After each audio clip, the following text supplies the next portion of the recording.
बॉलीवुड एक चीज के लिए बहुत ज्यादा बदनाम है कि जब भी बॉलीवुड में किसी भी फिल्म का सीक्वल बनाया जाता है तो वो हमेशा मनी ग्रैबिंग स्कीम होती है, यानी सिर्फ पैसा कमाने के हवाले से उसको बनाया जाता है। लेकिन वहीं अगर मैं कॉप यूनिवर्स की बात करूं तो सिंघम रिटर्न्स हो, सिम्बा हो या फिर सूर्यवंशी हो, इस यूनिवर्स की सारी फिल्में काफी एंटरटेनिंग रही हैं। लेकिन वहीं अगर मैं सिंघम अगेन की बात करूं तो ये इस पूरे कॉप यूनिवर्स की सबसे वर्स्ट फिल्म है, क्योंकि ना ही फिल्म में प्रॉपर स्टोरी है, ना ही ढंग से स्क्रीन प्ले लिखा गया है। इनफैक्ट डोंट बी सरप्राइज अगर ये रोहित शेट्टी के करियर की सबसे बड़ी डिजास्टर साबित हो। तो फिल्म की पूरी स्टोरी हमारे इंडियन एपिक रामायण से इंस्पायर्ड है, यानी अर्जुन कपूर का जो कैरेक्टर है वो करीना कपूर को किडनैप कर लेता है, जहां मेटाफोरिकली अर्जुन कपूर को रावण और करीना कपूर को सीता जी दिखाया गया है। वहीं बाजीराव सिंघम जो कि इस मॉडर्न रामायण के राम है, वो अपनी पूरी कॉप फोर्स को यानी अपनी पूरी वानर सेना को ले जाते हैं अपनी सीता यानी करीना को छुड़ाने के लिए। तो अगर सिर्फ दूर दूर से बेसिक कॉन्सेप्ट की बात की जाए तो बेसिक कॉन्सेप्ट लेवल पे फिल्म काफी ज्यादा इंटरेस्टिंग थी और ऐसे ड्रामा पे काफी एंटरटेनिंग फिल्म बनाई जा सकती थी, प्रोवाइडेड अगर फिल्म की स्टोरी टेलिंग टाइट हो और फिल्म में एक प्रॉपर स्क्रीन प्ले लिखा गया हो। बट वहीं सिंघम अगेन की सबसे बड़ी प्रॉब्लम यह है कि इस फिल्म की राइटिंग और स्क्रीन प्ले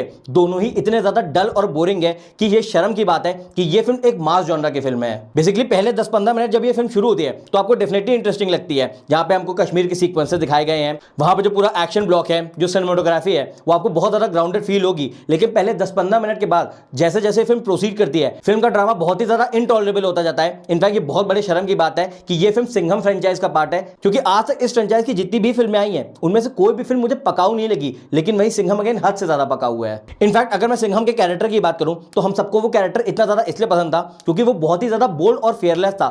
लेकिन वहीं अगर मैं इस फिल्म के सिंघम की बात करूं तो पूरी फिल्म में अजय देवगन बहुत ज्यादा थकेले लग रहे हैं। सिंघम को बहुत ज्यादा हारा हुआ कैरेक्टर दिखा दिया गया है। आई मीन जो माचो मैन पर्सनैलिटी, जिस करेज के लिए सिंघम को जाना जाता था, वो सिंघम आपको इस फिल्म में मिलेगा ही नहीं। इनफैक्ट अजय देवगन ने भी रिसेंटली इतनी सारी फिल्में साइन कर ली है कि उनका जो लुक है इस फिल्म में वो उनकी रिसेंटली सारी फिल्मों से मिलता है। यानी अगर आप दृश्यम को देखेंगे या फिर शैतान को देखेंगे तो उसमें भी आपको अजय देवगन का सिमिलरली लुक दिखेगा। और इस वजह से फिल्म देखते टाइम मुझे ऐसा लग रहा था कि यहाँ पे बाजीराव सिंघम नहीं बल्कि विजय सलगांवकर पुलिस की कॉस्ट्यूम में आ गया है। साथ ही एक हफ्ते पहले जब मैंने सिंघम फिल्म का रेट्रो रिव्यू किया था तो मैंने आपको एक चीज बहुत क्लियरली बताई थी कि इस फिल्म का सबसे स्ट्रॉन्ग पॉइंट था इस फिल्म का विलन जयकांत शिकरे का। जिस तरीके से कैरेक्टर लिखा गया था प्लस जिस तरीके से प्रकाश राज ने उसमें परफॉर्मेंस दी थी वो सिंपली आउटस्टैंडिंग थी। लेकिन वहीं अगर मैं सिंघम अगेन के विलन की बात करूं तो उसको अर्जुन कपूर ने प्ले किया है और उनकी जो एक्टिंग है प्लस उस कैरेक्टर की जो राइटिंग है, दोनों ही चीजें बहुत ही ज्यादा डम डाउन है। बेसिकली पूरी फिल्म में आपको कहीं भी उनके कैरेक्टर से बिल्कुल डर ही नहीं लगेगा, ना ही वो मेनेसिंग लगते हैं। सिर्फ उनको काला सा कुर्ता पहना के उनके चेहरे पे 2-3 खून के धब्बे दे दिए गए हैं, ये सोच के कि ऑडियंस को उसका आतंक फील होगा। लेकिन आपको बता दूं पूरी फिल्म में एक भी ऐसा सीन नहीं है जहां आपको ऐसा कुछ भी फील होता है। साथ ही इस फिल्म को एक देसी एवेंजर्स बोल के प्रमोट करा जा रहा था कि इसमें बहुत सारे कैरेक्टर्स होंगे, जो ग्रैंड फिनाले होगा वो बिल्कुल पीक लेवल का होगा।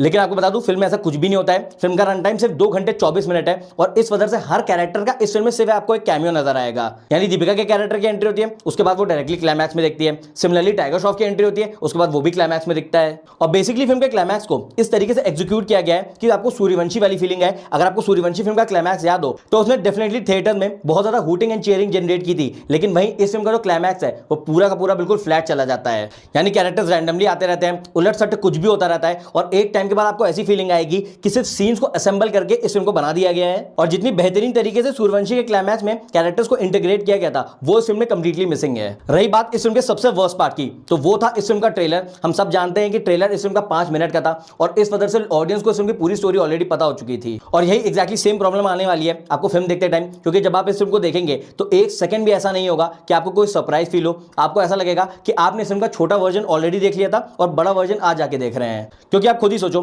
अगर आप अपनी फिल्म की पूरी कहानी को, हर एक कैरेक्टर के इंट्रो को प्लस सारे कैमियोज की एंट्री को भी अपने ट्रेलर में ही रिवील कर देंगे तो ऑडियंस के लिए थिएटर में देखने को कुछ बचेगा ही नहीं। इनफैक्ट मैं यहां तक कह दूं कि ये इस फिल्म को बनाना तो एवेंजर्स चाहते थे, लेकिन ये अल्टीमेटली खिचड़ी बन के रह गई। जिसके बाद में अगर फिल्म के थोड़े बहुत पॉजिटिव पॉइंट्स या फिर सेविंग ग्रेस बताऊं तो इस फिल्म में मुझे 2 ही चीजें पसंद आई। सबसे पहली तो ये है कि फिल्म के एक्शन सीक्वेंसेस जेन्युइनली काफी अच्छे हैं। स्पेशली बड़ी स्क्रीन पे जब आप इस स्केल के एक्शन को देखते हो तो आपको देखने में मजा भी आती है और आप एंटरटेन भी होते हो। जिसके बाद सेकंड पॉजिटिव पॉइंट, जो कि मुझे भी नहीं पता पॉजिटिव पॉइंट है भी कि नहीं, लेकिन आपको बताना बहुत जरूरी है कि ऐसा नहीं कि फिल्म क्रिंज वर्दी है। मैंने जितने भी नेगेटिव पॉइंट्स बताए उसका रीजन ये था कि ये सिंघम फ्रेंचाइज की 3rd फिल्म थी और इस वजह से कहीं ना कहीं हमारी इस फिल्म से थोड़ी बहुत एक्सपेक्टेशन थी। But as a stand alone film ये बहुत ही ठीक ठाक काम चलाओ फिल्म है। यानी अगर 0 एक्सपेक्टेशन के साथ देखोगे तो फिर ये आपको ठीक ठाक टाइम पास एक्सपीरियंस दे सकती है। तो ओवरऑल मेरे लिए सिंघम अगेन का फाइनल वर्डिक्ट यही है कि ये फिल्म मेरे लिए एक किंग साइज डिसअपॉइंटमेंट थी।